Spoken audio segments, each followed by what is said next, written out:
data tu. Mana tadi diganggu.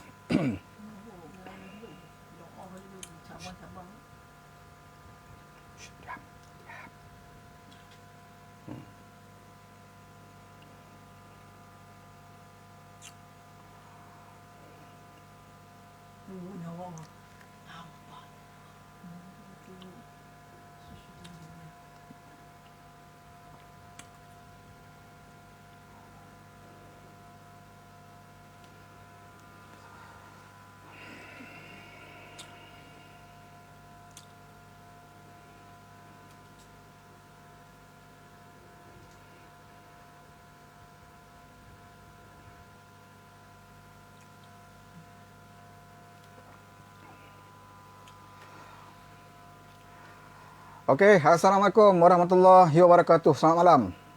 Okey, di Kuantan sekarang ni, petang tadi hujan. Sekarang tak hujan, cuaca sejuk. Ya. Tun Arman. Tun Arman. Oh, dapat anugerah Tun ni. Bila dapat ni ya? Muhammad Nizam Borhan. Okey, tajuk saya malam ni nak cerita sikit je pasal dengan satu tajuk yang saya letak kat Facebook ni, iaitu kita masih ingat lagi kisah seorang anggota tentera yang masih muda, yang baru tamat latihan, ya, dikabarkan terjun daripada bangunan 3 tingkat di kem mahkota, di kem Majidi, Batu Pahat, di kem Majidi Batu Pahat, terjun. Kemudian pada bulan Ogos yang lalu, kemudian koma, dihantar ke hospital, dan pada awal September, ya, pada minggu pertama bulan September, telah pun meninggal dunia. Jadi kes ini dikabarkan telah pun dibuat laporan kes polis, ya, untuk nak siasat sama ada anggota tentera ini ada masalah, ya, sama ada membunuh diri, ataupun ada masalah lain, ataupun ada kes penderaan, ya, ragging dan sebagainya. Kita tak tahu. Cuma saya rasa dah begitu lama dan semakin menyepi kes ini. Cuma kita nak ulas di sini bahawa kita rasa bersimpatilah, ya, dengan keluarga Allahyarham Abdul Aziz, Pejabat Abdul Aziz. Saya nak bacakan dulu berita yang kita perolehi daripada media. Polis sudah memanggil beberapa saksi kejadian anggota tentera Abdul Aziz Aznam yang dipercayai terjun dari tingkat 3 bangunan di kem Majidi Batu Pahat pada 29 Ogos. Ya. Beberapa anggota tentera termasuk juga pegawai telah pun dipanggil untuk memberi keterangan untuk pihak polis menyiasat kes ini. Pada 29 Ogos, Abdul Aziz mengalami kecederaan parah di kepala dan badan selepas dipercayai jatuh dari tingkat 3 bangunan kediaman di sebuah kem, sebuah bilik, ya, dalam kem, di kem Majidi Batu Pahat. Mangsa yang sebelum itu dirawat di wad unit rawatan rapi ICU Hospital Sultanah Nora Ismail di Batu Pahat bagaimanapun mengembuskan nafas terakhir pada pukul 2.30 petang pada awal September, ya, pada bulan September. Koma terus meninggal dunia. Dan macam-macam cerita kita dengar, terutamanya daripada waris almarhum, iaitu bahawa Pejabat Abdul Aziz ini kerap kali, ya, selepas pada dia tamat latihan daripada rekrut, dia pada latihan rekrut iaitu sebagai prajurit muda, tamat latihan, telah berjaya tamat latihan, kemudian melapor diri di pasukan. Selepas itu beliau sering, ya, berhubungi dengan keluarganya, ya, dengan adik dan juga abang, mengatakan beliau selalu dibuli, ya, oleh orang-orang lama lah dalam kem. Dan kemudiannya beliau dikatakan telah pun melarikan diri, iaitu tidak bertugas untuk beberapa bulan, ya. Kalau dalam tentera dia panggil tidak hadir tanpa cuti, ya, absent, tidak hadir tanpa cuti beberapa bulan lamanya. Salah saya 6 bulan, ya, lama beliau melarikan diri. Kemudian beliau larikan diri tak balik kampung. Difahamkan beliau tidak terus balik ke rumahnya, tetapi berada di kediaman di berhampiran lah dengan kampungnya. Kemudian barulah beliau bertemu keluarga. Akhirnya beliau dengan sukarela, kalau ikut cakap keluarganya, dengan sukarela, setelah dipujuk, selalu berbincang dengan keluarganya, secara sukarela telah pun melapor balik ke pasukan asal. Ya. Tetapi duka citanya, satu hari selepas lapor petang tu, malam tu, ya, lapor petang tu dihantar oleh keluarganya. Jadi malam itulah tragedi ini berlaku. Ya. Ada saksi yang melihat dia berlari kemudian terjun daripada bangunan pada waktu tengah malam dan jatuh cedera parah di kepala dan koma dan akhirnya meninggal dunia. Jadi inilah yang jadi satu kes yang pihak polis kata nak siasat, ya, tanpa pilih kasih dan sebagainya. Ya. Kalau mengikut keterangan tidak ada unsur-unsur penderaan kepada tubuh badan Allahyarham, ya, kalau ikut keterangan yang diberilah, kan. Tetapi ada keterangan-keterangan lain daripada keluarganya menyatakan bahawa sebelum itu Allahyarham selalu beritahu dengan keluarganya bahawa beliau selalu dibuli, ya, ditumbuk dan sebagainya lah oleh anggota tentera yang berada dalam kem. Itu pun masih dalam siasatan pihak polis, ya, masih disiasat. Sebab itulah beberapa pegawai dan juga peringkat bawahan telah pun dipanggil untuk memberikan keterangan. Cuma statusnya, setakat ini saya tak tahu statusnya siasatan tersebut, sama ada kes pendakwaan ataupun tidak ada kes yang melibatkan penderaan. Ya. Mungkin ada satu keterangan lain menyatakan beliau tidak fikirannya tidak menentu, ya, bertindak dengan sendiri, terjun bangunan dan sebagainya. Kita tidak boleh membuat kesimpulan untuk menyatakan ini ada satu bentuk penderaan, ya. Dan kita juga tidak boleh membuat kesimpulan menyatakan ini adalah pilihan kepada Allahyarham itu sendiri untuk bertindak membunuh diri dan sebagainya. Selalunya kalau orang bunuh diri mestilah ada sebab musabab, ya, tekanan dan sebagainya.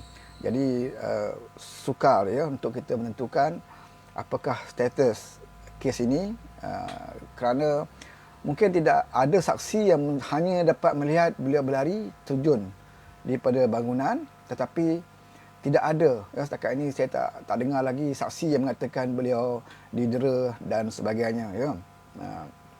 Okey, ini satu kes yang saya nak katakan bahawa mungkin ada orang menganggap bahawa memang benar berlaku penderaan ataupun ragging bila kita memasuki tentera, ya. Ya, sebenarnya kejadian ragging, ya, ragging ni atau bully ni bukan berlaku dalam tentera, ya. Kadang-kadang masuk asrama sekolah, di mana-mana tempat, sebagai orang baru di asrama, masuk universiti, di kolej dan sebagainya, ada kejadian membuli yang dilakukan oleh orang senior-senior, ya. Ini tidak jadi satu perkara yang baru, memang lazim berlaku di peringkat sekolah, apatah lagi di dalam tentera. Kerana tentera ini telah dilatih sewaktu di dalam latihan selama 6 bulan, iaitu untuk mendapatkan ketahanan mental dan fizikal.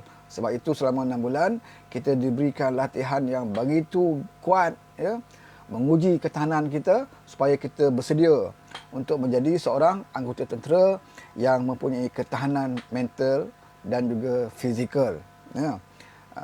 Jadi sebab itu dalam latihan jurulatih akan mengajar dengan cara yang agak keras dan juga tegas, ya. Ada SOP, arahan-arahan perintah tetap yang diberikan kepada semua jurulatih, ya, untuk mereka melatih prajurit-prajurit muda ini dengan peraturan-peraturan yang telah ditetapkan, ya, tanpa ada penderaan sehingga melibatkan kecederaan patah, ya, luka, sampai berdarah-darah kepala, kena tumbuk di bahagian muka dan sebagainya. Ini tidak dibenarkan di dalam latihan tentera.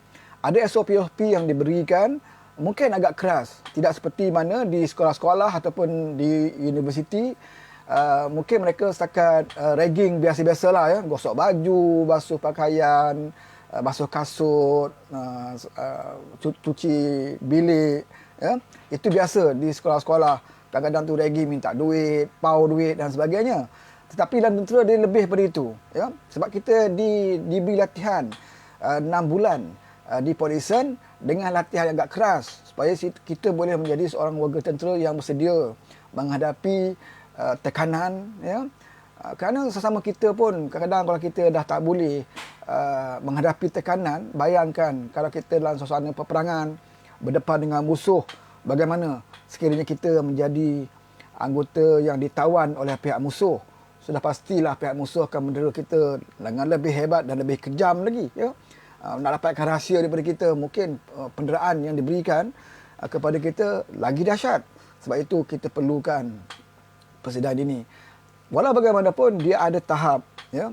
Kita perlu menerima hakikat bahawa tak boleh kita menggunakan alasan untuk menguji tahap mental seseorang itu sebagai alasan untuk kita melakukan penderaan kepada anggota tentera ini ya. Yang ini kita tak setujulah ya. Kerana kita tahu memang ada sebahagian daripada jurulatih kadang-kadang memberikan latihan ataupun memberikan arahan ataupun melakukan sesuatu yang di luar batasan ya, walaupun tak ramai tapi berlaku. Dan ini diteruskan apabila seseorang anggota tentera itu tamat latihan ya, dengan minatnya kepada tentera dan berasa bangga setelah tamat latihan untuk balik ke pasukan untuk bertugas seperti anggota tentera yang biasa, tapi mereka terpaksa berdepan pula dengan anggota tentera yang lebih senior ya, terutamanya di bilik-bilik bujang. Jadi kalaulah di bilik bujang ini hanya sekadar apa orang kata ragging ya, sekadar ragging oleh orang lama seperti gosok baju, kilat kasut, cuci tandas, cuci bilik, ini memang biasa ya. Dan ini adalah satu bentuk yang dibenarkan dan patut juga dilakukan, kerana kita tak mahu anggota tentera yang baru tamat latihan ini balik ke pasukan mereka merasa mereka dah bebas ya. Mereka tidak terikat lagi dengan disiplin berada dalam bilik bujang. Mereka tidak lagi nak hormat orang-orang lama ya, orang-orang yang lebih senior daripada mereka. Mereka tidak menghormat pegawai-pegawai mereka. Sebab itulah apabila dia balik ke bilik bujang, maka orang-orang anggota tentera yang senior ini akan terus melatih mereka untuk nak sesuaikan kehidupan mereka berada di dalam kamp, bukan lagi di pusat latihan. Bermakna kalau dalam pusat latihan ini sebarang bentuk ataupun tugas yang dilakukan adalah bergantung kepada arahan jurulatih. Ada jadual yang ditetapkan, bergantung kepada jurulatih apa yang jurulatih mahu ya. Tetapi bila dah tamat latihan, berada di pasukan, dah tidak ada jurulatih yang akan memberikan jadual. Dah tidak ada jurulatih yang akan memberikan arahan. Ianya bergantung kepada diri sendiri ya. Sebab itulah orang senior di dalam kamp-kamp ini tidak membenarkan seorang prajurit muda ini dibiarkan bersendiri dengan perangai mereka. Yang kita tahu, yang masuk tentera ni kadang-kadang macam-macam ya. Kadang-kadang orang yang masuk tentera ni daripada kampung pun memang dah samsing ya. Di kampung pun dah gereber ya. Di kampung pun orang pernah orang kata dengan perangai curi getah buku curi getah buku tahu getah buku lantun di Sembilan kata lantun lah getah scrap curi getah, curi ayam dan sebagainya, kemudian masuk tentera. Kemudian perangai ini tidak boleh dihapuskan ya, dibawa-bawa 6 bulan ya.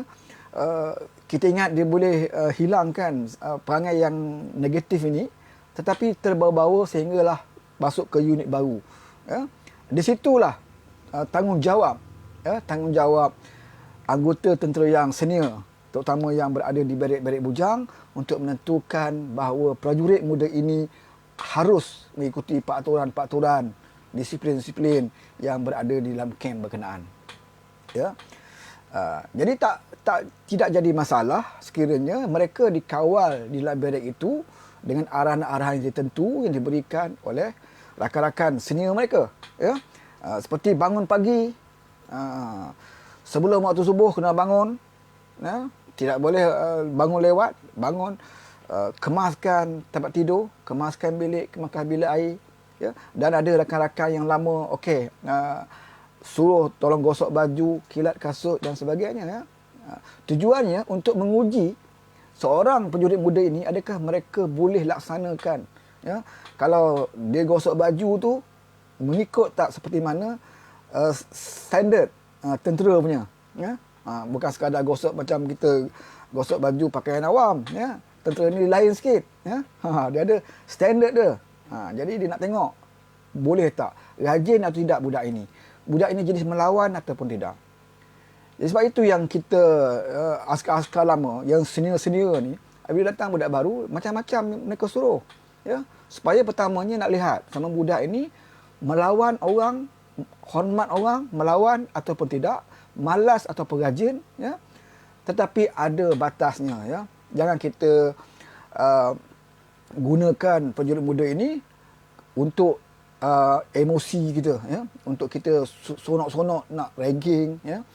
Suruh dia panjat pokok terjun. Ini tak boleh lah, ya. Tidak ada suruh panjat pokok tinggi-tinggi terjun ke bawah dengan tak pakai baju, kita suruh dia duduk tengah panas berguling-guling. Ini saya rasa tidak wajar lah, ya, kerana mereka dah menjalani latihan 6 bulan, ya, berada di tengah panas dan sebagainya.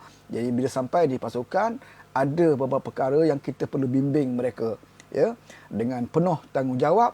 Dengan niat kita adalah untuk menentukan prajurit muda ini dapat mengekalkan, ya, ketahanan mental, dapat mengekalkan kekuatan fizikal, dan juga paling pentingnya adalah seorang yang berdisiplin, tahu nak hormat orang lama, tahu nak hormat pegawai dan sebagainya, ya. Kalau kita dengar cerita tentera-tentera yang dulu lagi dahsyat, kan, lagi dahsyat, ya. Mereka punya latihan, ya, ragging di pasukan, ya. Sekarang ni dah ada kawalan-kawalan dia, dah ada peraturan-peraturan dia, ya. Bahkan ada sebahagian kamp telah mengasingkan prajurit muda ni dalam bilik yang lain, tidak dicampur adukkan, ya, dengan orang-orang yang senior kerana dibimbangi berlaku sesuatu perkara yang tak diingini. Ini dah satu bentuk kawalan yang baik, ya. Tetapi walau bagaimanapun tetap berlaku juga, ya. Sebagai manusia, apatah lagi ramai di kalangan dalam kamp ni ada yang okey lah, kan, yang nak didik budak baru ni dengan ikhlas. Tapi ada juga yang separuh tu nak sonok-sonok, ya, nak ragging prajurit muda, nak ragging rakan-rakan yang baru melapor ni dengan tidak ada niat untuk melatih, tetapi niat untuk nak sonok-sonok, nak happy-happy, nak suka-suka, ya. Kalau prajurit muda ni tidak merokok, disuruhnya merokok. Ini tak betul, ya. Bukan cara dia, ya. Kalau dia seorang anggota tentera yang bukan perokok, ya, daripada masuk tentera dia bukan seorang perokok, bila masuk ke unit janganlah kita guna ragging dia, suruh dia hisap rokok, kan. Tak boleh lah macam tu, kan. Ini bukan cara nak mengajar, ini cara nak merosakkan, ya. Sepatutnya kita bangga dia menjadi seorang anggota tentera yang tidak merokok. Mengapa kita kena paksa dia hisap rokok, ya? Lebih dahsyat lagi, mengapa kita nak bagi dia minum benda-benda yang tak baik, ya?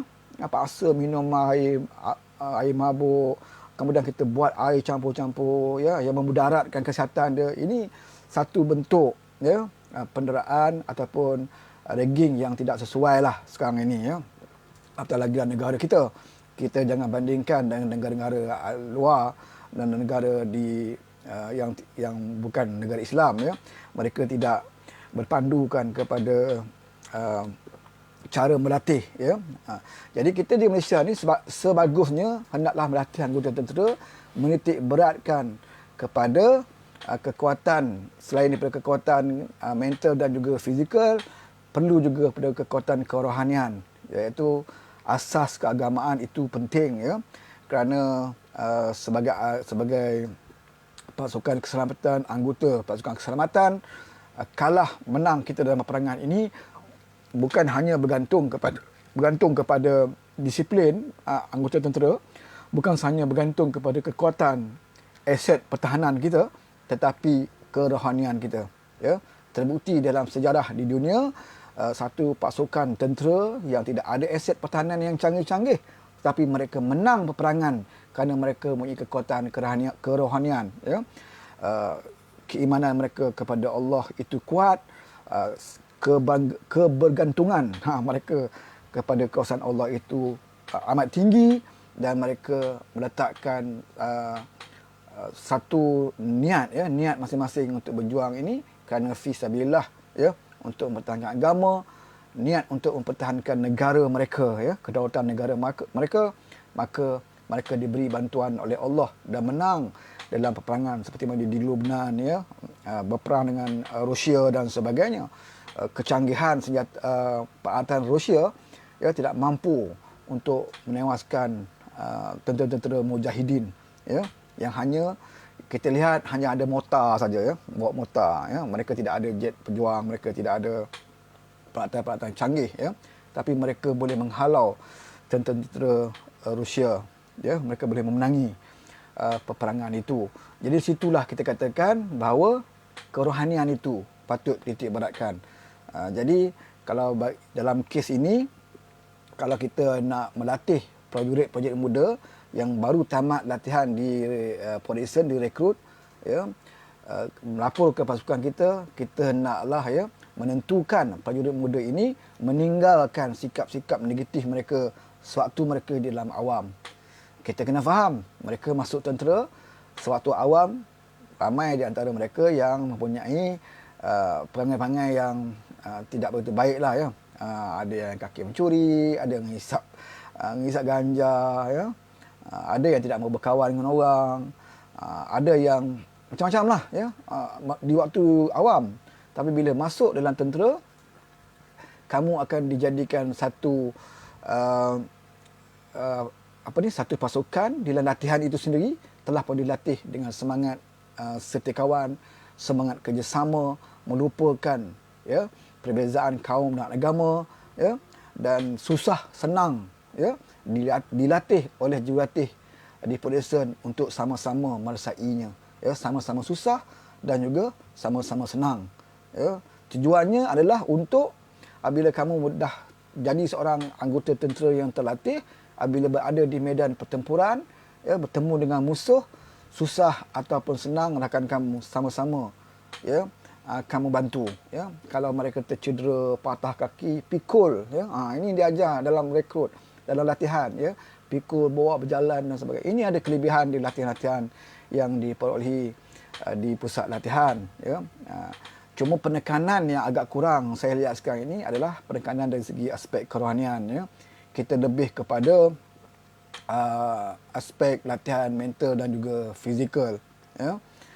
Tapi kerohanian saya rasa macam jadi macam orang kata jangan tak ada je kan. Setiap minggu kita adakan majlis tahlil, kemudian kita ada itu kelaziman. Di sekolah-sekolah asrama pun ada program-program sedemikian. Tapi sepatutnya kita lebih tekan di situ. Kita lebih latih mereka lebih kepada semangat kerohanian ini, ya, perkuatkan keimanan mereka agar mereka menjadi seorang warga tentera yang sentiasa ingat kepada Tuhan, ya, sentiasa menanamkan semangat bahawa kalaulah mereka mempertahankan negara ini adalah kerana mempertahankan maruah negara, mempertahankan agama, ya, maka mereka akan berjuang habis-habisan dan mereka tidak lagi takut mati di dalam pertempuran, ya. Jadi kalau dalam kes yang saya sebut tadi, kes Abdul Aziz ini, kita tak tahu, ya, punca macam mana berlakunya. Kita tidak tolak kemungkinan ada juga berlaku penderaan. Kita juga tidak tolak kemungkinan bahawa selain daripada penderaan ataupun tekanan yang dihasilkan oleh dirinya sendiri, ya, kadang-kadang ada orang ni dia rasa bebanan tugas ataupun dia rasa dia dah terpisah daripada kawan-kawan. Sewaktu dah latihan, dia boleh menjadi latihan 6 bulan kerana dah sebati dengan kawan-kawan rapat, kan. Tetapi bila dia lapor ke pasukan baru, mungkin dia kehilangan kawan-kawan, tidak ada lagi yang tempat dia nak mengadu dan sebagainya, dia rasa tertekan, ya. Masa itu belum ada lagi tugas khas yang diberikan, berada dalam keadaan tak tahu nak buat apa, mungkin tertekan, macam-macam lah, ya. Dan yang kita bimbang sekiranya kejadian ini berlaku adalah akibat dari penderaan. Ini amat mendukacitakan, ya. Kalau ini berlaku, saya rasa yang melakukan itu sudah pastilah akan menyesal semua hidup kerana telah melakukan satu perbuatan sehingga menyebabkan rakan setugas, ya, orang yang betul-betul minat kepada kerjaya tentera ini, akhirnya kamu musnahkan kehidupan mereka, ya, musnahkan kehidupan keluarga mereka sehingga hilang nyawa, ya. Sebab itu saya nak pesan kepada rakan yang tengah bertugas sekarang ini, ya, walaupun kamu orang lama dalam tentera, haruslah, ya, ingat bahawa adik-adik yang baru sampai, kita anggaplah sebagai adik kita sendiri. Kerana dalam keluarga dalam tentera ini diajar, inilah keluarga kita, ya, inilah keluarga kita.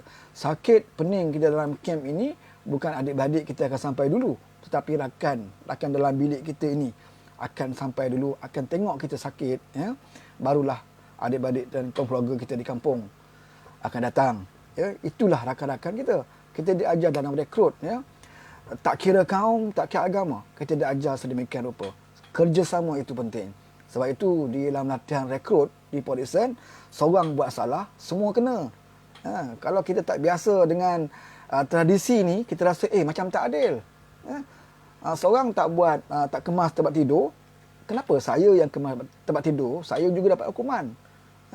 Kalau kita daripada awal masuk tentera macam latihan, kita rasa ini satu kezaliman, ini ketidakadilan, ya. Kenapa pula kawan saya yang buat salah, yang tidak jaga kebersihan tempat tidur dia, tapi satu bilik kena hukum, ya. Tapi bila kita buat kajian balik, ada, ya, ada pengajarannya di kat situ, ya. Walaupun kamu jaga tempat kamu, tapi kawan kamu tidak menjaga tempat dia, apakah patut yang kamu buat? Iaitu kamu patut, ya, nasihat, tegur, ataupun kalau patut perlu dimarah, ya. Sebab itu setiap bilik ini ada ketua-ketua bilik dia. Ketua bilik ni akan menentukan semua kawan-kawan dalam bilik ini mematuhi arahan yang diberikan. Jangan seorang buat salah, semua kena. Seorang mencuri, ya, barang kawan-kawan, bila tanya tak mengaku, semua kena. Ya. Ini berlaku biasa, kelaziman dalam tentera. Malahan sampai ke peringkat satu buruh gigi. Ini berlaku masa saya dalam tentera dulu. Satu buruh gigi ini dikongsi ramai-ramai. Ya, gosok gigi ramai-ramai, lepas ni pasing. Kalau kita tengok, ini perkara yang salah macam kotor, kan. Tapi dia bukan perkara yang boleh memudaratkan sampai nak mati, ya. Kongsi-kongsi buruh gigi ni tak mati. Tapi ada rasa sikit gigi, ya. Kawan ni pasing, pusing balik ke belakang, kan. Gosok gigi. Apa pengajaran dia? Pengajaran dia bahawa kamu hilangkan rasa jijik pada kawan-kawan, ya. Kamu nak tahu apa perasaan kamu, apa perasaan kamu, ya. Kawan-kawan bangsa lain macam mana, ya. Sama saja. Kamu kena rasa sama saja. Kalau benda yang baik, semua dapat benda yang baik. Kerana benda yang tak baik, semua akan rasa benda yang tak baik. Inilah yang diajar dalam tentera, ya. Bukannya kita suka-suka hati, ya. Kalau nak ragging ke, nak apa ke, jumpa orang, Mamat mari sini, pelempang, tombok dan sebagainya, sepak terajang, ini bukan satu bentuk latihan. Ya, kita kena didik mereka dengan baik, tunjuk kepada mereka akhlak kita, ya. Kalau mereka buat salah boleh hukum, tetapi ada batas-batas, ya. Ada batas-batas yang perlu kita patut ikuti, ya, agar mereka apabila mereka berkhidmat sebagai anggota tentera, mereka ingat kepada kita sampai mereka pencen. Jangan mereka kutuk kita, ya, sampai kita dah pencen, dah tua-tua pun masih lagi dikutuk, ya. Orang kata ini saja ni dulu memang celaka punya, kasih aku macam-macam, tak baguslah. Jadi biar kita dikenang sebagai orang yang digemari, disukai oleh rakan-rakan, sampailah kita pencen, ya, sampailah dia pun pencen, dia akan ingat kita, ya. Kita memberikan mereka pelajaran, ilmu, ya, Kalau bentuk hukuman adalah bentuk hukuman yang lebih kepada mendidik, bukan kepada mendera. Inilah pesanan saya kepada rakan-rakan yang masih dalam tentera, bahawa raikanlah ya adik-adik kita bila melapor diri, kita anggap dia sebagai adik-adik kita. Kalau salah kita tegur, nak hukum kita boleh hukum dia, nak denda kita boleh denda dia, tetapi ada batas-batasnya. Jangan sampai ke peringkat dia tidak lagi mempercayai tentera, dia anggap masuk tentera ini seperti seolah masuk neraka, yang akhirnya membuat pilihan ya yang tidak sepatutnya dilakukan. Ya. Ini satu kerugian kepada angkatan tentera, kerana nak dapatkan seorang anggota tentera yang terlatih bukan mudah ya. Bukan mudah. Kemudian orang yang di luar sana, berapa ramai yang minat masuk tentera tak dapat masuk. Ya, macam-macam. Kadang-kadang bukan akademik, kadang-kadang tu fizikal. Mereka minat tapi tak dapat masuk. Bila dah ada yang boleh masuk, dah tamat latihan, tetapi kita lakukan sesuatu kepada mereka hingga mengakibatkan sesuatu yang tak baiklah. Contohnya seperti yang saya sebut tadi ya. Jadi kita tak mahu perkara ini berlaku, dan kita mengharapkan apa yang berlaku kepada almarhum Private Abdul Aziz ini bukanlah satu penderaan. Itu harapan kita. Tetapi kita mahu juga ya pihak polis menjalankan siasatan dengan telus, dengan adil, dengan sebelah pihak, dan lakukanlah siasatan yang menyeluruh agar dapat memuaskan hati keluarga Allahyarham, dan juga mendatangkan keyakinan kepada rakyat bahawa di dalam tentera ini, kalau kamu melakukan kesalahan, ya, apatah lagi kesalahan-kesalahan melibatkan kematian seperti ini, kamu akan menerima hukuman yang setimpal. Tapi sekiranya kita nak sorok-sorok, kita nak lindung-lindung, ini akan menghakis keyakinan ya, orang awam kepada perkhidmatan angkatan tentera. Ya. Jadi kita harapkan sekarang ini saya tahu setakat mana status kes ini, dan setakat mana ya kita boleh tahu tentang betul atau tidak kematian beliau adalah berpunca daripada penderaan ataupun berpunca daripada tekanan mental ya, ataupun lupa diri dan sebagainya. Kita tak tahu. Wallahu a'lam, kita tunggu. Saya masih lagi menunggu kerana ada rakan yang selalu bertanya kat saya, dia kata macam mana dengan kes ini ya? Adakah kes ini tidak berat seperti mana kes almarhum Adib ya, yang dijadikan satu isu besar, tapi kes ini seolah-olah dipandang sepi ya. Kerana kita dengar daripada keluarganya bahawa keluarganya juga menuntut keadilan ya. Apatah lagi keluarganya sebelum ini selalu mendapat aduan daripada almarhum mengatakan selalu didera dan sebagainya. Jadi ini kita haruslah serahkan kepada pihak berkuasa untuk menyiasat dengan seadil-adilnya, dan bagi pegawai-pegawai di dalam kem tentera juga jangan cuba lindungi ya. Kalau sekiranya diketahui bahawa berlaku perkara yang tak baik, janganlah cuba lindungi, akuilah hakikat agar kita boleh betulkan pada masa-masa akan datang. Yoi, ini siapa ni kau komen ni? Yoi, pesanan yang baik dari Otai. Oh, Otai ya. Terima kasih Dejawan, semoga sihat-sihat selalu. Wah, macam dah kena ragging je Yoi. Memang dia setuju kan. Okey. Ini okey, terima kasih. Yoi daripada Penang Penang. Fairul Liza masih ingat pesanan tuan tu katanya. Tuan tu bosku penyamun. Siapa lagi kawan kita kat sini?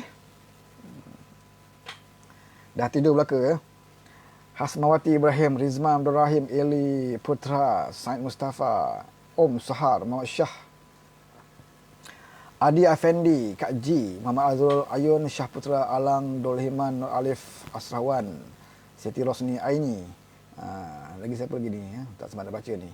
Hilang dan terus hilang. Saya dari Pengkalan Batuwas. Pengkalan Batuwas. Studio M. You ni rupanya ya. Handsome. Long Kiai. Mazlan Manan. Betul? Daripada mana ni? Mazlan Manan. Daripada Melaka. Okey. Ada juga anggota tentera yang dengar pesanan ni, bagus ya. Baguslah tau. Memang kita nak sampaikan apa yang saya sebut ni lebih kepada kita fokus kepada anggota tentera ya. Supaya menjaga imej ATM dengan sebaik mungkin. Jangan sebab nila setitik maka rosak susu sebelanga. Jangan sampai orang awam menganggap tak payahlah masuk askar. Ya, masuk askar ni seperti masuk neraka. Katanya kan. Ya sebenarnya ramai ya, dia masuk tentera boleh bekerja dengan baik ya dan berpencen ya. Tapi sewaktu latihan itu yang penting. Sewaktu latihan itu kita hendaklah mengikuti latihan itu dengan betul ya, dengan gigih supaya kita balik ke pasukan kita dah ada persiapan dari segi mental dan fizikal ya. Kalau setakat tekanan sikit-sikit kita anggap itu biasa ya, tekanan sikit-sikit itu anggap biasa sebab kita anggota tentera. Kalau kita tidak boleh menerima tekanan langsung, bagaimana kita nak jadi seorang anggota tentera yang terlatih? Kita boleh bayangkan sekiranya berlaku peperangan, kita ditawan oleh pihak musuh, lagi dahsyat penderaan yang akan dikenakan ke atas kita. Contohnya seperti di penjara tahanan Guatemala, nak sebut pun susah. Di Amerika Syarikat sana, mereka tawan orang-orang Taliban ke, kan, orang ISIS ke masuk kat situ, penderaan dia di luar pada jangkaan kita, pemikiran kita, sampai ada yang mati di dalam tu dia ditahan untuk dapatkan maklumat rahsia daripada mereka ya. Didera dengan betul hebat ya. Sampai peringkat dibogelkan ya sepanjang masa, diberi makan najis dan sebagainya. Ini di tahanan Guatemala, betul kan? Kalau tak betul tolong betulkan dekat komen. Ini satu pusat tahanan yang orang kata adalah macam neraka di dunia. Jadi kita anggota pasukan keselamatan harus bersedia ya, harus bersedia dengan kekuatan ini. Sebab itu saya katakan kekuatan kerohanian itu penting ya, supaya warga tentera ini dilatih dengan kerohanian agar mereka tidak takut berdepan dengan sesiapa sekalipun. Sehingga kan pada mereka kalau berdepan dengan pihak musuh, mereka berperang dengan niat untuk mati ya. Mereka masuk di medan perangan niatnya memang untuk mati. Bila orang yang ada niat dia berjuang untuk mati, mereka tidak akan takut lagi berdepan dengan musuh. Sahawan kata mesti nyesal tak sudah askar yang dapat turn lepas kor dan katanya. Duan Hasan Pak Duan, salam reformasi pematang pauh akhir zaman yang khianat yang cuti disanjung diangkat jadi pemimpin. Wah, itu ya.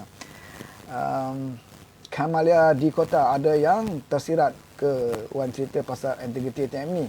Nak migran ke katanya? Tak adalah migran. Takkanlah sebab bajet pun nak isytihar migran kan. Saya cuma ulas tentang satu kes yang saya rasa kita masih ingat lagi, kes tentang prebet almarhum Abdul Aziz ya.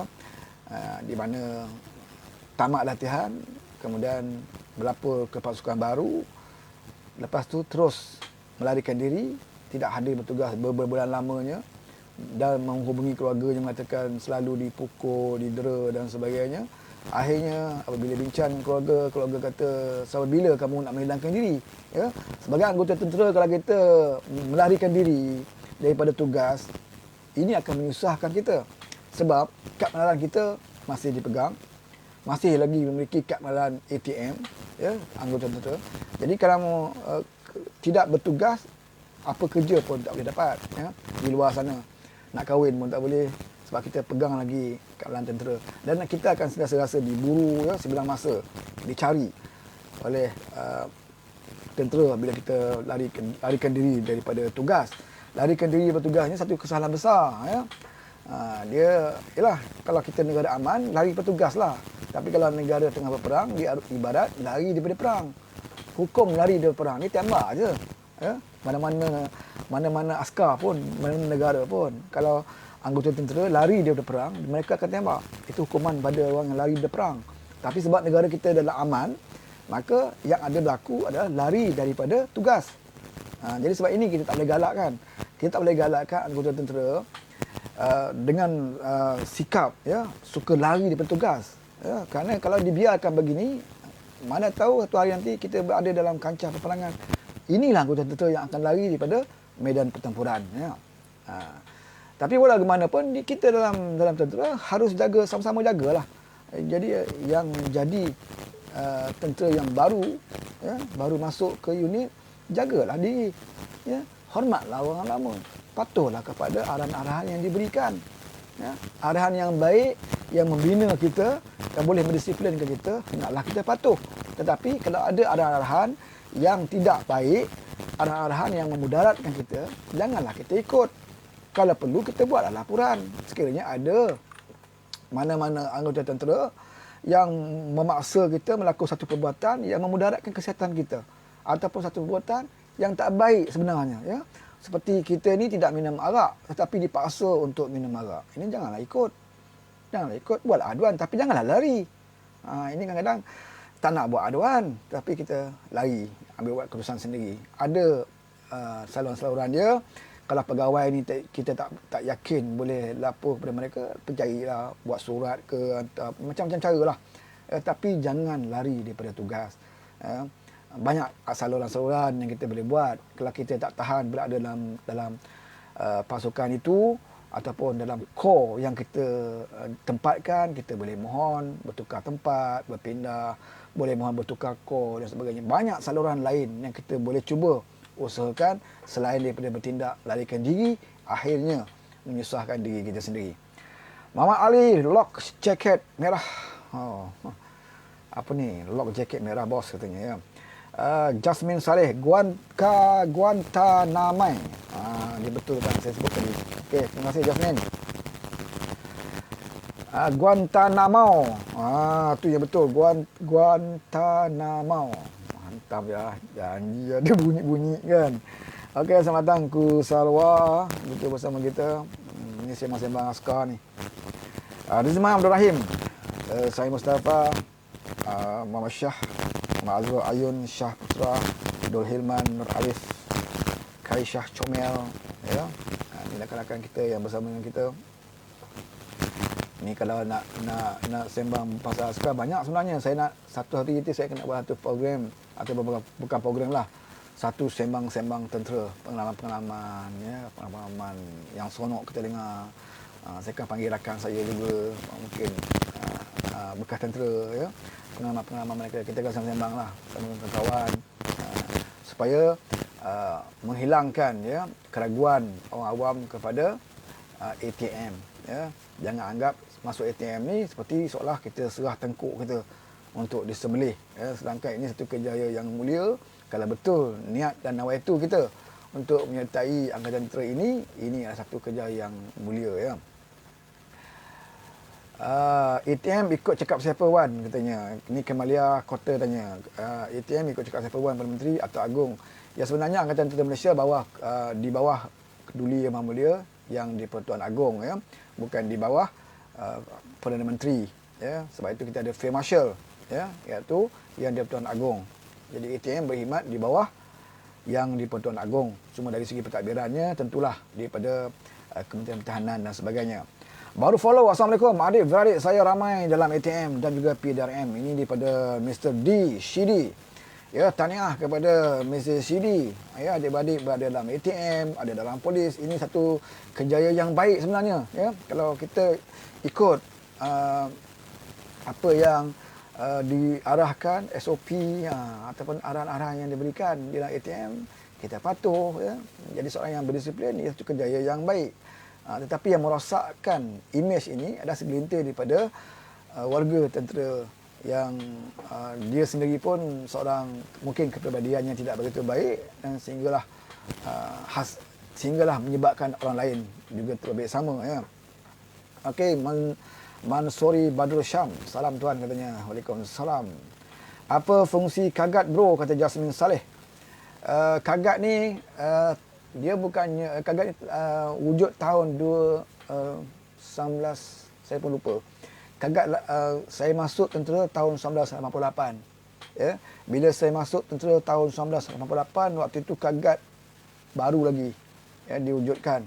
Mungkin dalam tahun 80-an lah, ya. Kor Agama, dipanggil Kor Agama Angkatan Tentera. Kor Agama Angkatan Tentera dipanggil kagat. Kor, salah satu kor di dalam Angkatan Tentera.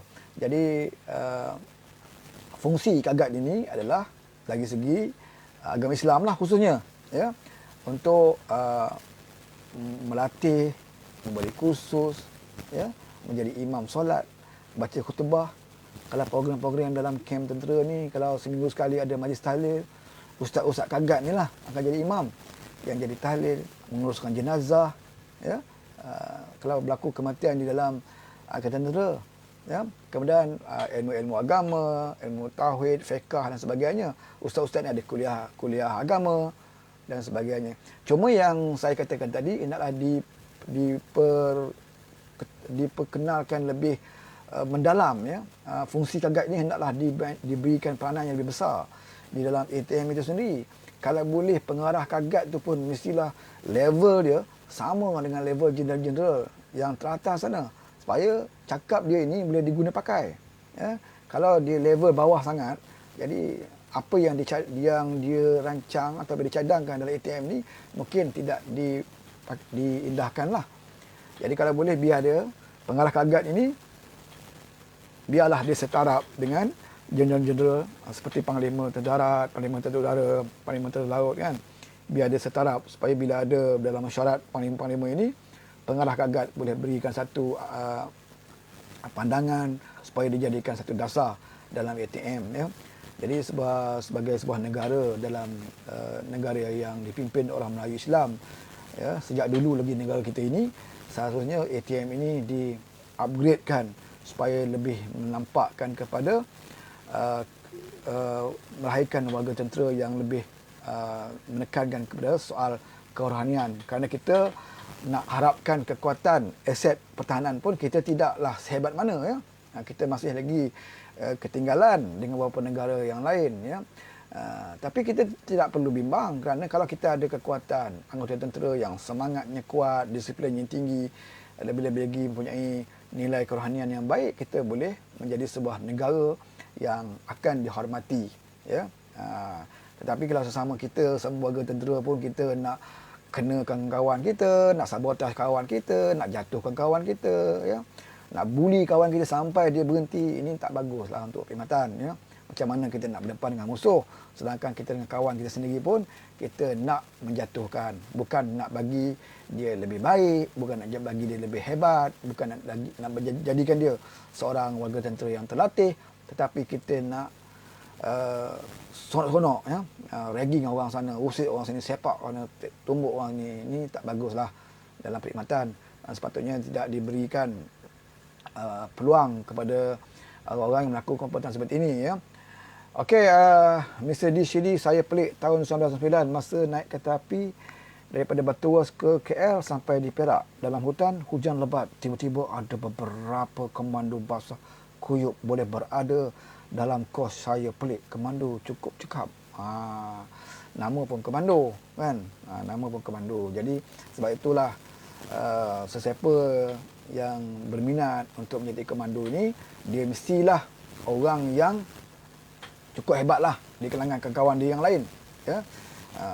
Latihan rekrut asasnya sama di Polisi 6 bulan, tetapi dia mesti lebih hebat, dia mesti lebih kuat, dia mesti lebih, orang kata apa,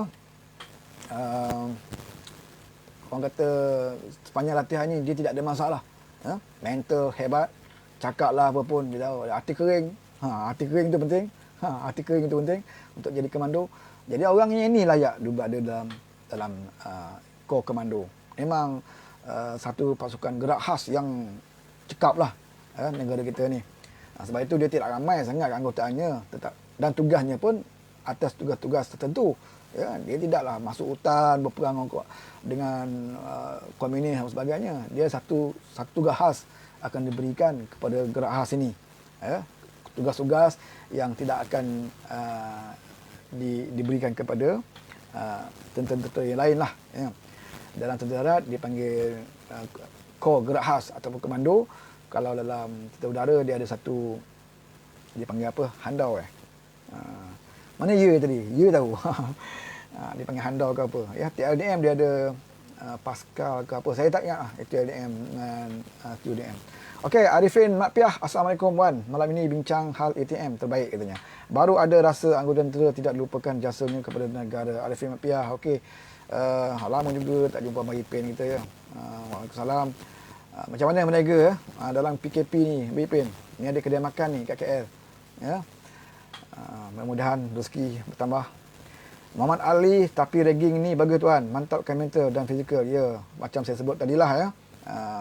Ragging ataupun yalah nak kata bully tak bully lah juga kan. Tapi memang bagus. Terpulang pada kita, macam mana kita nak buat. Ya. Sebab kita tak boleh biarkan kalau seorang prajurit muda masuk di pasukan kita, melapor diri dan kita biarkan dia macam tu, dia akan mungkin dia akan jadi orang yang tidak ada disiplin, mungkin dia buat hal dia, tak tegur orang, tak campur orang, tak hormat orang lama, tak hormat pegawai dia. Bila dia dah lama, bila dia jadi seorang anggota yang dah bertahun-tahun, dia lagi susah nak dibentuk lah. Ya. Bila dah jadi dah 2-3 tahun, memang susah nak bentuk. Jadi nak bentuk masa ini, ya. Selepas dia fresh daripada latihan rekrut, masuk ke pasukan, di sinilah anggota lama bertanggungjawab untuk membimbing, ya, bimbing dia supaya dia kekal dengan prinsip dia, kekal dengan disiplin dia. Tetapi ada batas-batas dia, ya, yang ini perlu kita jaga. Janganlah kerana atas alasan nak uji mental dia, macam-macam perkara-perkara mengarut yang tak masuk akal, yang tak baik, kita paksakan ke atas diri dia, ya. Dia ada batas-batas dia. Jangan kita melampaui batas, ya. Bila kita melampaui batas, inilah yang akan berlaku, ya. Perkara yang tidak diingini akan berlaku. Mungkin menyusahkan diri kita dan mungkin juga menyusahkan kepada anggota ini. Tuan, betul ke dalam hutan sarjan lebih cekap daripada lieutenant? Ini bab cekap ni tak boleh katalah, ya. Ada peringkat bawah, kalau kita tengok sejarah tentera yang dulu, zaman-zaman komunis dulu, ya. Saya tidak ada zaman komunis. Saya bukan masuk tentera di zaman komunis. Tapi kalau kita dengar cerita, ya, askar lama zaman komunis dulu, ada pejuang-pejuang prebet saja, ya. Prebet saja mati berjuang dalam komunis, hebat. Dan ada juga pegawai yang juga berjuang hebat. Ya, seperti kisah Lieutenant Adnan, ya. Ya, seorang yang berjuang hebat. Seperti juga Kanang anak Langkau. Ni orang bukan Melayu, ya. Yang sampai ada sekarang ni dia adakan anugerah Kanang. Jadi dalam tentera ni tak semestinya dia tu pegawai dia tu hebat ataupun dia tu prebet dia tidak hebat, ya. Di atas jati diri masing-masing, keberanian masing-masing dan juga sikapnya terhadap perkhidmatan itu. Kalau dia rasa dia seorang warga tentera yang berjuang kerana agama dan juga negara dan sanggup mati, inilah pejuang yang sebenarnya. Tak kira pangkat apa sekalipun, ya. Kalau dalam kem tentera, memanglah, ya, pegawai dia ada kuasa untuk mengarahkan peringkat bawahan dan sebagainya, ya. Itu dalam kem. Tapi bila dalam perang, kebiasaannya pegawai ini akan lebih berdamping dengan warga tenteranya. Kerana dalam keadaan perang ini dia tidak boleh lagi lah, ya, mengamalkan seperti mana di dalam kem, ya, suka-suka hati nak maki, hamun, marah dan sebagainya. Bila berada dalam peperangan, masing-masing lebih tumpu kepada strategi, semangat serta kawan, ya. Tidak ada lagi permusuhan di sesama kita dan tumpukan kepada musuh.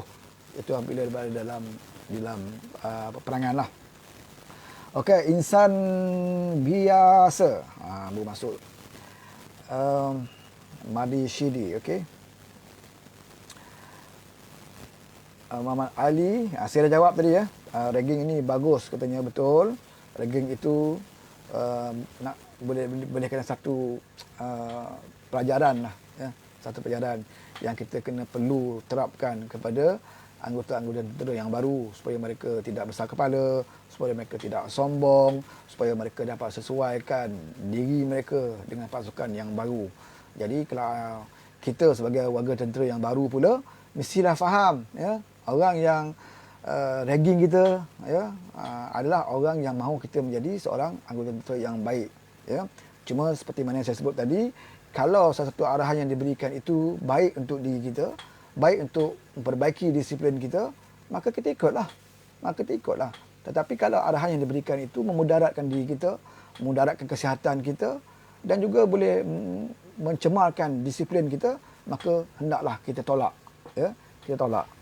Dan janganlah kita ambil tindakan sendiri, ya, lari diri daripada kem dan sebagainya. Itu tindakan yang tidak bijak, ya. Banyak saluran-saluran yang boleh kita gunakan agar kita dapat menyuarakan apa yang kita nak suarakan. Anwar Mujir join ATM 1973 masuk AFAD katanya. ATM mendidik menjadi saya jadi manusia. Okey, ni orang AFAD ni ya. AFAD ni biasanya daripada kebanyakannya daripada berada dalam kor jentera JLJ ya. JLJ mungkin artileri juga atau semboyan ya, daripada AFAD. Pusat latihan, saya pun tak tahu nama AFAD ni. Ini singkatan Mak Saleh saya rasa ni. Ya. Tahniah syukur kata Muhammad Syidi. Okey, Arifin Mapiah kata dia mula berkhidmat dalam ATM tahun 1982. Ini abang saya ni ya, senior daripada saya. Saya masuk tahun 88. Rakan kita ni Arifin tahun 1982. Wow. Lama ya. Asma Jochin. Lagi siapa? Said Mustafa, Muhammad Shah, Dul Hilman juga bersama kita. Okey, bab tentera habis. Ya, kita nak ulas tentang kes Rabi Abdul Aziz tadi. Kita harapkan ada berita yang terbaru tentang status kes ini ya. Sama ada kes ini melibatkan satu perbuatan jenayah ataupun perbuatan penderaan ataupun tidak ada melibatkan penderaan dan sebagainya. Kita akan ketahui apabila siasatan pihak polis selesai. Okey, saya tadi nak bincang sikit pasal bajet ya. Bajet ni tak banyak lah ya, pasal kita masih dalam parlimen, bajet pada 6 bulan kan. Sebelum tu nak promote dulu. Ini kuih. Itu dia. Waktu rehat. Orang panggil kuih apa ni? Ini kuih lapis. Kuih lapis. Oh, filem P.Ramlee. Filem P.Ramlee. Siapa nama tu? Kuih lapis. Nama pelakon filem yang dalam filem P.Ramlee tu Kuih lapis apa? Ini kuih pandan talam. Ini saya masak sendiri ya. Percaya tak? Saya ingat saya tak boleh masak kuih.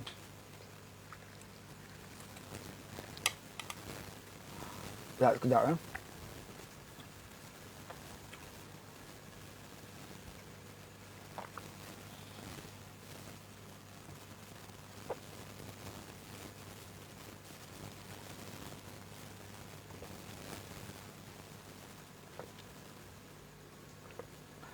Okey, bajet. Saya ada keluarkan satu poll ataupun undian dalam Facebook tentang betapa pentingnya Pakatan Harapan terutamanya untuk membuat keputusan menolak bajet yang akan dibentangkan. Ya. Sebab kita naklah pegang ada prinsip bahawa selama ini kita mengatakan bahawa kerajaan yang ada hari ini adalah kerajaan yang tidak mendapat mandat rakyat, kerajaan yang terbina daripada pintu belakang, hasil daripada pengkhianatan, maka Perdana Menteri yang ada pun sehingga hari ini masih belum dapat dibuktikan ya mendapat kepercayaan daripada ahli parlimen. Jadi bagaimana kita harus menyokong sesuatu bajet yang dihasilkan dari satu kerajaan yang tidak mendapat mandat rakyat ya. Mandat rakyat tidak memberikan Muhyiddin ya, tidak restu Muhyiddin menjadi Perdana Menteri, dan berapa lagi ya Azmin dan sebagainya berada dalam kerajaan sebagai pemerintah. Rakyat juga tidak restu PAS berada dalam kerajaan yang memerintah, kerana PAS juga ditolak dalam PRU yang lalu ya. Satu bukti menunjukkan rakyat tidak bersedia lagi untuk menerima PAS sebagai salah satu kerajaan yang memerintah. Tetapi hasil daripada pengkhianatan ini PAS berada dalam kerajaan sekarang ni ya. Hasil daripada pengkhianatan ini UMNO juga sebahagiannya berada di dalam kerajaan ini ya. Kemudian mereka nak bawa bajet dan mereka minta kita sokong ya. Okey. Cuma saya bagi tahu bahawa kalau kita berpegang kepada prinsip kita ya, mungkin pimpinan ada kaedah atau pemikiran mereka yang lain, tapi bagi kita di peringkat bawah kita lebih mengharapkan agar keputusan muktamad nak diambil bahawa kerana kita menolak kerajaan pintu belakang ini, maka apa yang diusulkan oleh kerajaan pintu belakang ini haruslah kita tolak ya, untuk membuktikan kepada rakyat bahawa kita serius ya untuk menolak kerajaan pintu belakang ini. Sebab saya dapat rasakan sekiranya kita menyokong bajet ini dan akhirnya dulu bajet ini, Muhyiddin sudah pastinya akan menggunakan alasan ini mengatakan bahawa lihat bahawa kerajaan yang ada adalah kerajaan yang sah, kerajaan yang ada mendapat kerajaan yang mendapat sokongan yang kuat daripada seluruh ahli parlimen. Ya, mereka gunakan ini sebagai alasan untuk mengatakan menghalalkan perbuatannya, ya, mewujudkan kerajaan pintu belakang. Ini pasti akan berlaku. Sebab itu dia berusaha bersungguh-sungguh, ya, untuk nak adakan darurat, ya. Kerana nak menghadapi bajet, ya. Sampai peringkat ada peguam yang nak saman dan sebagainya, si darurat. Dan kali ini bawa pula bajet sekali lagi ke istana, ya. Jadi banyak sangat, ya. Ada masalah sikit pergi ke istana nak mengadu, sikit nak mengadu. Ini menandakan bahawa sebenarnya Muhyiddin tidak ada kekuatan, ya, tidak ada kekuatan dan juga pengaruh untuk mengatasi kemelut yang ada, ya. Apabila akhirnya bab darurat, bab nak dulukan bajet pun semua yang kita nak bawa ke istana, nak minta macam-macam, ya, pandangan nasihat, pandangan sebagainya, ya, yang telah berlaku sebelum ini, ya. Jadi menunjukkan bahawa kegagalan Muhyiddin sebagai Perdana Menteri. Kalau ini dapat kita saksikan daripada awal lagi, ya, sebelum bajet ini dibentangkan, jadi tidak seharusnya kita dalam Parti Harapan untuk menyokong bajet ini, ya, kerana sekiranya Muhyiddin mendapat sokongan, ya, dan bajet ini diluluskan, Muhyiddin akan menggunakan ini sebagai modalnya mengatakan kepada rakyat bahawa beliau adalah seorang Perdana Menteri yang mendapat sokongan daripada semua ahli parlimen, majoriti ahli parlimen, termasuk juga pembangkang, ya. Jadi lagilah dia takkan letak jawatan, lagilah dia akan terus berpegang dengan jawatan yang ada. Dalam keadaan sekarang ini, dalam keadaan lemah sekarang pun, dalam keadaan ahli parlimen dah tunjuk banyak bantahan kepada beliau, beliau masih lagi nak berpegang dengan jawatannya. Bayangkan kalau beliau berjaya dalam bajet ini, ya, beliau akan terus pegang dan kita akan terus berada bawah kerajaan pintu belakang ini. Jadi kalau pemimpin Parti Harapan serius mahu mengajak rakyat percaya bahawa kerajaan ini adalah kerajaan pintu belakang, kerajaan ini adalah kerajaan yang wujud hasil dari pengkhianatan, maka pimpinan Pakatan Parti Harapan itu sendiri harus berani, ya, untuk menolak bajet yang diutarakan nanti. Ya, 6 hari bulan dibentangkan bajet, kalau tak ubah tarikh. Sekarang ni pun kita tengok pun usaha melambat-lambatkan, ya, usaha mengawalkan tarikh persidangan parlimen sampai pukul 1. Lepas ini kita tak tahu dalam minggu ni sampai pukul 1. 4 jam. 4 jam saja berada di parlimen, ya. Sama pula tempoh dia. Orang kata Perdana Menteri pun 4 jam je boleh bekerja, ya, sebab ada masalah kesihatan. Jadi 4 jam di parlimen dalam minggu ni. Minggu akan datang kita tak tahu, ya. Sekarang ni hari ni 5 hari bulan, ya. Tinggal lagi 1 hari 2 hari untuk pembentangan bajet. Kemudian kalaulah singkatkan lagi waktu, masa bila kita nak bahas bajet, ya, berapa minit seorang akan berbahas. Jadi dia akan gunakan isu COVID ini untuk kepentingan untuk selamatkan diri dia, ya. Kalau isu COVID ini digunakan untuk menyelamatkan politik, ya, politik kerajaan yang ada sekarang ini, kalau kita beri ruang lagi kepada kerajaan yang ada menyokong bajet yang mereka berikan, saya rasa memang ini satu tindakan yang tidak bijak lah, ya, bagi Pakatan Harapan. Pakatan Harapan harus tegas, harus berani buat keputusan bahawa kerajaan yang ada ini ada kerajaan yang seharusnya, ya, Perdana Menterinya letak jawatan dan kerajaan ini seharusnya dipulangkan kembali kepada rakyat, ya. Kita boleh menentukan bajet yang lebih baik, ya, bajet yang lebih telus, bajet yang tidak ada umpan jawatan dan sebagainya, tidak ada ugutan dan sebagainya. Sekarang ini kita lihat macam-macam, ya. UMNO pun menekan kerajaan yang ada. Kamu nak buat bajet, kamu kena buat macam ni, macam ni. Nak sokongan kami, kamu kena lantik kami jadi malam menteri ini. Ya, sentiasa ditekan. Itu menandakan kelemahan Perdana Menteri yang ada sekarang ini, ya. Jadi kita tak mahu kerajaan yang sentiasa ditekan ini terus memerintah. Kerana kalau sentiasa ditekan, masa bila nak menguruskan negara? Asyik ditekan oleh kawan-kawan kerana sokongan tak kuat. Sekadar ada 2-3, kalau bentang bajet nanti kalau 2-3 orang sakit perut, tak datang, habislah. Kan? Jadi sokongan tidak kukuh. Jadi kita mengharapkan Pakatan Harapan membuat keputusan yang tegas supaya jangan beri ruang kepada Muhyiddin, ya, untuk menjadikan bajet sebagai modalnya, menyatakan kerajaannya mendapat sokongan yang kuat di dalam parlimen.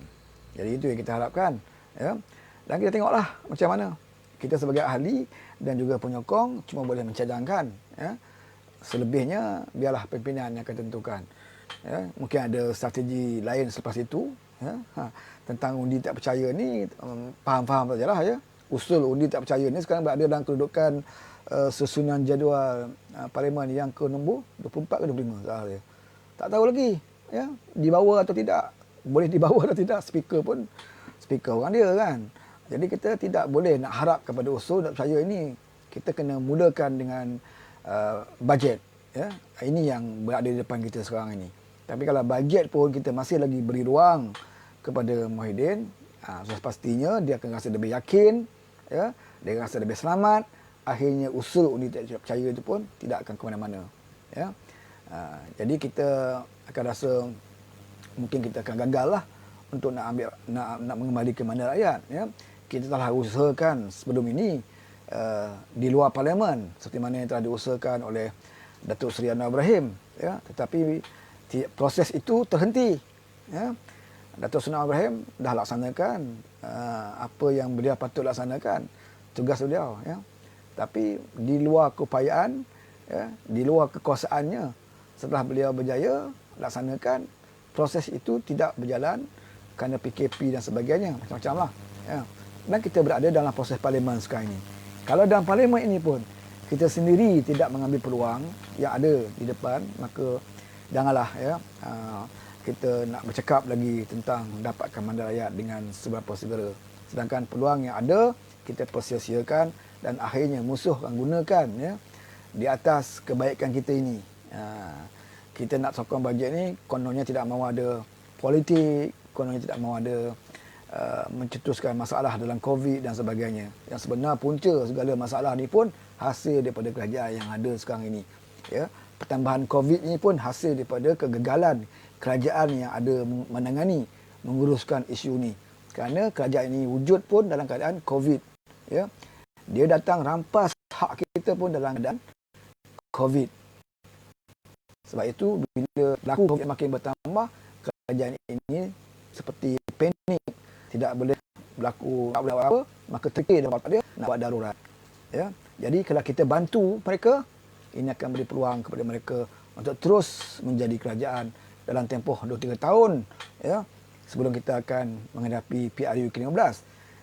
Kalau kita menghadapi PRU ke-15 dalam keadaan kerajaan yang macam ini, adakah kita yakin kita boleh mendapat pilihan raya yang lebih adil? Saya rasa tak mungkin, ya, tak mungkin.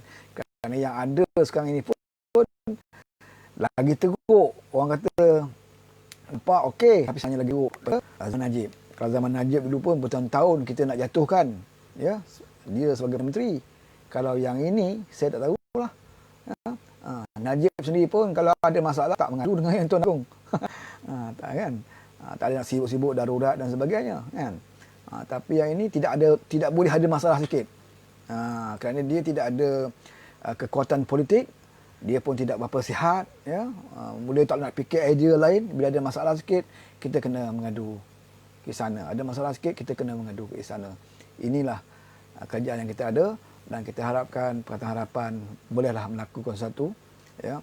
Kalau tidak mahu pun, ya, menolak bajet, tentulah ada plan ataupun alternatif lain, ya, yang boleh dilakukan asalkan kita boleh kembali menjadi kerajaan, bukan untuk kita nak dapatkan jawatan ataupun kekuasaan, tetapi itulah harapan rakyat, ya, yang diberikan kepada kita pada PRU 14 yang lalu, sehinggalah habis tempohnya, ya. Selepas itu biarlah rakyat nilaikan sendiri, ya, sejauh mana kita boleh melakukan reformasi dalam negara kita.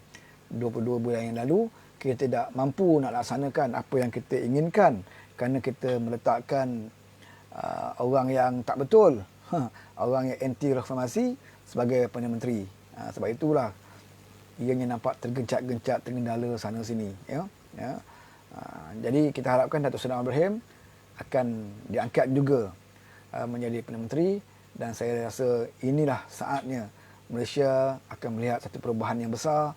Malaysia akan mendapat seorang pemimpin yang mempunyai kelebihan dari semua aspek, dari segi agamanya, akhlaknya, dari segi ekonomi, kewangan, macam-macam lah kelebihan yang ada pada Datuk Seri Anwar Ibrahim ini. Dan ianya bukan cakap-cakap kosong, ianya boleh dilihat daripada sejarah, track recordnya sewaktu beliau menjadi Timbalan Perdana Menteri, sewaktu beliau menjadi Menteri Kewangan, sewaktu beliau memegang beberapa jawatan menteri, sewaktu beliau dalam UMNO dulu. Dan yang paling kita kagumi adalah kita bakal akan dapat seorang Perdana Menteri yang mempunyai kekuatan, prinsip dan juga kekuatan mentalnya. Beliau seorang Perdana Menteri yang akan diangkat sebagai menteri yang pernah diuji dengan kesengsaraan, penderitaan dan juga kezaliman. Bukan atas dirinya, tetapi juga kezaliman ke atas keluarganya. Bila seseorang yang pernah dizalimi, bila seseorang yang pernah teraniaya, diangkat menjadi pemimpin, sudah pastilah beliau tidak mahu apa yang berlaku kepada dirinya itu berlaku kepada rakyat. Jadi inilah untungnya. Jadi Perdana Menteri kita yang ada sebelum ini tidak pernah diuji. Muhyiddin Yassin pun tak pernah masuk penjara. Najib Tun Razak dulu pun tak pernah masuk penjara. Tun Dr. Mahathir sendiri pun tak pernah masuk penjara.